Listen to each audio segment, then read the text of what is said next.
أفمدو هرت سيادة waxay magaalada district ah degmo ahayd 1990 ingiriiska waddanka wuxuu yimid 1895 Kismaayidan soo tagay oo heshiis uu la galay odayaasha wixii markaa ka dambeeyay maamulada asaga sameeyay magaalada ugu horeysay waxay ahayd magaalo ahaan oo laga ganacsanayay oo mataqaana magaalo ahayd oo Carab iyo Hindi iyo ay deganaan goob weyn ingiriiska halkan ciidan u dagay teendooyin buu ku dhistay sar yarno meesha hadda ku dhow saldhigga booliiska sar yaro uu ka dhistay saasuu kadib magaalooyinka kala aaday magaalada ugu horeysay ku xigtay Kismaayo waxay ahayd Afmadow waxa ku xigtay Baardheere wala marka hore Sariley ahayd waqtii dagaalkii Sariley alaabta looga soo wabiga Sariley ka dhacay kama dhicin Baardheere laakiin magaalada Baardheere qaadatay markii dambe oo ingiriiska degay magaci qaadatay waxa ku xigay Afmadow center ahayd center u ahayd Kismaayo Baardheere iyo Wajeer xagana Gaaris laakiin ingiriis maadaama inta uu isaga xukumayay Afmadow meeshii centerka u ahayd oo istaraatiijiyada ilaa haddana way tahay hadda waxa weeyaan gedo jubada dhexe jubada hoose ilaa xuduudka ilaa Kenya centerkii ku taala ilaa haddaba marka Afmadow laakiin nasiib darra ku dhacday meesha dhaqaale badan baa soo xaroon jiray markii dawladda Soomaaliya ay jirtay iyo maamuladii ka horeeyay isticmaalka waayo Afmadow xoolo badan way lahayd suuq badan bay lahayd malab badan bay lahayd waxa weeyaan ama hilib ha noqdo ama xoolo nool ha noqdo laakiin nasiib darro waa canshuur ma laga qaadan jiray lama dhisin dib loogu celinayn dawladda Soomaaliya lixdankii xildhibaanada soo galay afar xildhibaan Afmadow soo galay oo qaarkood wasiirro noqday walaa wasiirrada ku jiray laakiin nasiib darro in wadada la dhisano ma suuragelin in mataqaana Afmadow ay yeelato iskuul waxay leedahay galaaska afraad bay leedahay galaaska afraad markay ka baxday waa inaad meel kale aadida ahayd galaas shanaad ma jirin marka Afmadow waxa ku dhacay gacan bidxiin baan dhihi karaa dawladda Soomaaliya soo maray gacan bidxiin baa ku dhacay waayo dawladda Maxamed Saad Barre ama military waxay sameeyeen iska wax qabsa meel xafiisyada dawladda iyo iskuulka qayb kamid ah iyo isbitaal qayb kamid ah waa lagu daray oo wax jiro iskuulka dawladda military waxay dhistay dugsiga dhexe dhistay oo dugsiga dhexe hadda dugsiga Waamo markaas la dhisay dugsiga dhexe ahaa galaaska sideedada loo baxay dugsi sare ma jirin isbitaalkan wuu iska yaraa laakiin de isbitaal magaalo ku filan buu ahaa caafimaad ahaan laakiin ma jirin mataqaana horumar kale oo dawladdu sameysay ma jirin way ogsoon tahay warshada hilibka jirka Kismaayo ku tiilay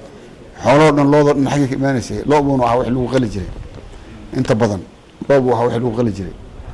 marka Afmadow waxa dhigi karaa dawladihii hore wax badan kama qaban way wadada laami inay noqotay ahayd waxay ahayd inay mataqaana garoon caalami hesho at least haduu xitaa laami ahayn inuu jaay fiican ahaado ahayd garoonka hadda diyaaradaha ay ku degaan waa mid macbil oo dadku sameystay intii dawlad la'aantii ay sameysteen baa helicopter bay dawladdu ku tagi jirtay ama gawaari ku tagi jirtay wufuud Maxamed Saad Barre taa uu tagay madaxweyne Soomaaliya uu tagay laakiin wuxuu ku tagay waxa weeyaan lugaa lagu tagay ama maxal jiray helicopter gaari lagu tagi jiray gawaari lagu tagi jiray marka wadada furanta dawladda roob doomo la tagi jiray hadana helicopter iyo wax loo isticmaal marka Afmadow maadaama ay qadiim ahayd maadaama aan dhihi karo gacan bidxiin ku dhacday sida ay doonto ha noqoto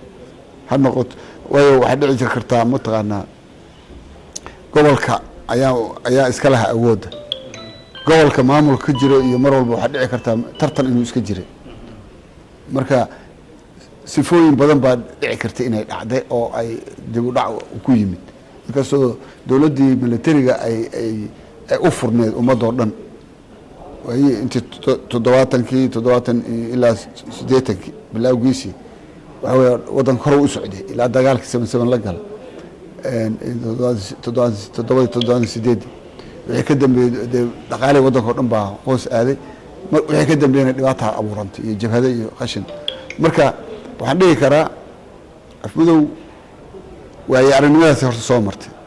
markii burburkii dhacayna waxay noqotay meel odayaal un ay ka taliyaan oo nidaam ka jirin way jirtay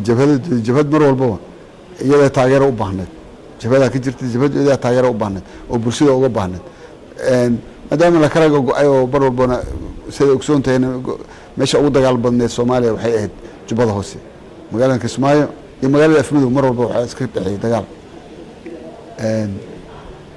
arrimaha marka waxay keeneen magaalada inay si dadkan inay ka tagaan ama qaxooti ha tagaan ama dibadda ha aadaan dadku inay aad uga tagaan magaalada marka iyadoo markii hore sida ahayd ayaa haddana waxa weeyaan nimanka kale ay ku hibsadeen nimanka yareer duur ku jira iyagoo wax badan ay sii qarribeen oo ay calaamadihii magaalada lagu yaqiinay wax badan ay burburiyeen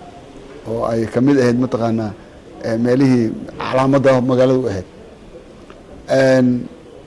waxbarasho waxay jirtay magaalada gaarka u ah lagu aqoonsanaya ama waxa kamid ah meelihii mataqaanaa meesha barxadda la yiraahdo hadda oo lagu qudbeeyo ama dadku iskugu soo baxaan waxa ku ooli jirtay taalo yaroo calankii mataqaanaa xidigtii oo dhagax ah oo saa u taagneed meesha hadda calanku ku suran yahay waa waxaas way burburiyeen ayaga waxbarashadii way bedeleen waxbarashada ka jirtay oo macallimiintii dadka deegaanka u dhashay ayaa wadanku noqday marka burburka dhacay bulshada dibadda jirtaana beeri jirtay macallimiinta waxaa siini jirtay ayaan ilmada wax bari jireen waxbarashada Afmadow hoos uma dhicin intii burburka jiray waxa ka horreysay dhihi karaa oo kaliya Boorame oo 20 qof oo u dhalatay Boorame oo aqoon-yahan markay ku laabteen ilaa heerka ay jaamacadda gaarsiiyeen meel walba magaalada Soomaaliya hadda dhisanaysa marka Boorame waxa dhisay ama xagga waxbarashada waliba waxay ahaayeen dadkii u dhashay reer Boorame ahayd ma reer Hargeysa ma ama reer Xamar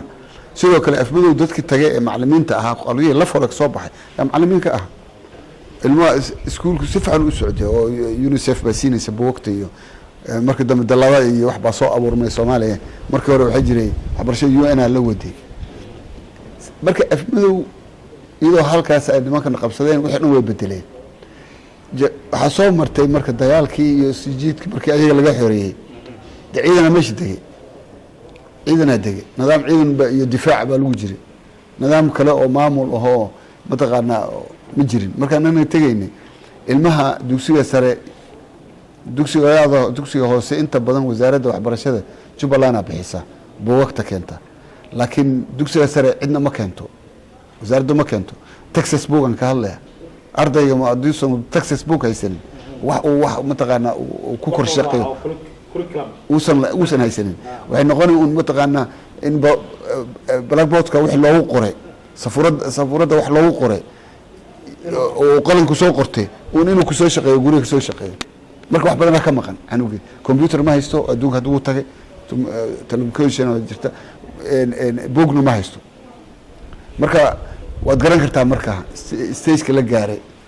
intaan tagnay waqti waa inta badan waa raadinay inkastoo waliba naga maqan yihiin qaar badan oo anugu laga yaabo hadda form 4 sanadkan way heleen wasaaradda u keentay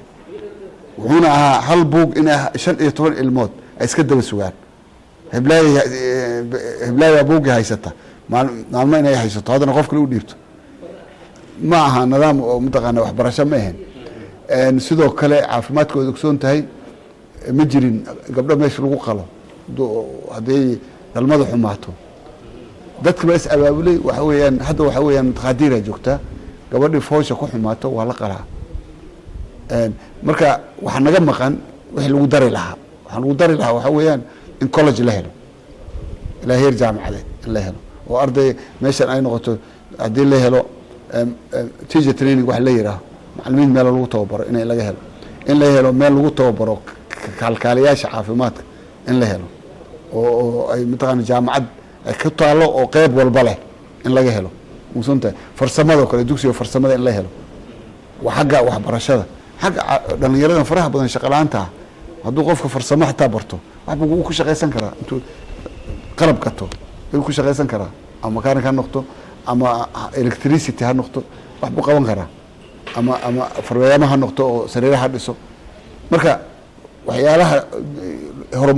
horumarka lagu gaaro shaqo abuurka lagu gaaro oo dhan way maqan yihiin ilaa haddana way maqan yihiin afmadow marka maamulka Jubbaland maamulkan hadda la dhisay golaha deegaanka ka hore ma jirin wax u doodo waxbarasho iyo wax u doodo caafimaad iyo ma jirin iyo barnaamijka beeraha hadda intaan tagnay dadka dhan hadda waxa weeyaan beerihii ku dhaqaaqay wacyigelin badan baan ka sameynay aan leenahay dadka boono ladin keenay iyo wax dibadda ladin keenay WFP intaad fiirinaysaan daniina qabsada dalkiina waa dal hodan ah had inkastoo biyaha ka jareen oo dad badan oo sanadkan beeraha ay tabcadeen biyaha ka jareen inta badan lagta biyihii kuwii beeraha laga maxaa jiray banaanka ee adablahana ay biyihii xayaayadii ay soo daahday gugi wuxuu noqday hal qaybta hore ka da'ay si fiican u da'ay beeri markay soo baxaan haddayna biyo roob kala helin way qalalayaan inta badan way qalaleen marka waa iska hadeer laakiin doorka hore way ficnay sanadka hore lagta problem dhibaatada way iska jirtaa oo labada jeer hadda ay biyaha keentaba mid walba iyadoo dheelinayso beerihii bay dheelinayaan oo aad u quruxsan yihiin ay biyihii yimaadeen qaadeen marka horumarka laga samayn karo way had ka horeeyay horumar ma jirin waayo nidaam waxa jira oo kaliya nidaam military ba meesha jira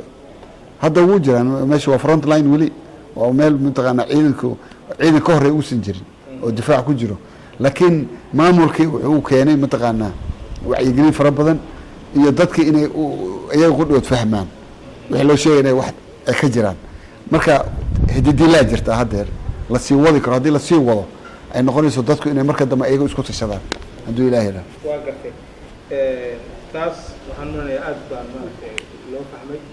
waxaan rabaa waxyaabaha gaarka u ahaa dhinaca wax soo saarka ee degmada Afmadow oo hadda ama jira ama maartay aan jirin oo ama maamul ahaan u jiri waayaan ama sabab kale ha keentay maxaa kamid ah Afmadow caanka ku ah gaarka u ahaa waxa weeyaan suuqa xoolaha Afmadow waa meel weligeedba suuqa xoolaha u badnaa 200 neef iyo ka badan 200 yaa la gadi jiray maalintii dawladda dakhli uga soo xaroon jiray lagana iibsan jiray xoolaha dhibka hadda jira waxa weeyaan xoolaha suuq ma laha xoolaha waa qaali waa run neefka hadda xoolaha suuq marka la keeno maanta u dambeysay waxa la sheegay inuu neefka loo gaday 12 milyan ilaa 500 600 lacag ku dhaw marka la sarifo waa dibada weyn waa laakiin meel la gooyo loo soo qoyo ma laha way ogsoon tahay waxa weeye maxjar baa ka jira Kismaayo ma haystaan maraakiib ma haystaan maraakiibta xoolaha qaadi jirtay oo xoolaha u goonida ah ma haystaan oo cooska meel loo dhigo biyo meel loo dhigo oo hadii wax ka soo dhaco markabka muusa mutaqaana uusan neefka dareemaynin ilaa usbuuc la wadi karo oo markab saarnaan karo ma jiraan waxa markab laga soo dajiyay shamiindo ya xoolaha la saaraa hatta waxa weeyaan يعني وحوي حقوق تحت نافكه ومرهنا ونفخ حقوق ليه ونفلي مركا برنامجك سو انت سو جير بحد حولك تحت كل انتين اما ايوه بابا لقي مركا هذا قدامي حول ايوه بابا لقي ماشي ليره عمان حولها كلام waxa la geeyaa afooda laga lagoosiyo baadiyaheeda laga qaada waxa la geeyaa dhagaxley suuq waxa laga yaabaa in ama lagu kala gato ama ila gaarsidana la wado oo lug ah dhulka inuu jiraal yahay dhici karta neefka soo baaba ayuu tagay gaarisa waxaad ku gadan lahayd wuxuu noqonayaa wax baaba marka waxa laga yaabaa in lafahaadi hadaad u badatid ka heshid hadii kalena aad khasaartid marka xoolaha meesha waa in suuq la helaa suuq ma la helay haddana waa in la helaa transport haday noqoto in bad la mariyo marka xoolaha Afmadow suuqa Afmadow wuxuu ahaan lahaa suuq loo yimaado xoolaha laga gato xoolo badan jooga inkastoo awaara dhaceen haddana xoolaha way bataan mar walba maanta kaliya dibida la keenay oo la ii sheegay masawirada waan hayaa dibiyo weyn laakiin markii la kaxeeyo oo safar la geliyo sida ma ahaan ay u baaba'aya qiimihii marka maalintu aad gadanaysay qiimka kuma helaysid qiimihii aad doonaysay kuma helaysid ana qeyra waxa adduunka kiila lagu xisaabtamo neefka xoolaha kiila lagu xisaabtamo marka kiilo waxa weeyaan neefku waa in miisaan la saaraa 200 kiilo miya 400 kiilo 500 kiilo yaa lagu xisaabtama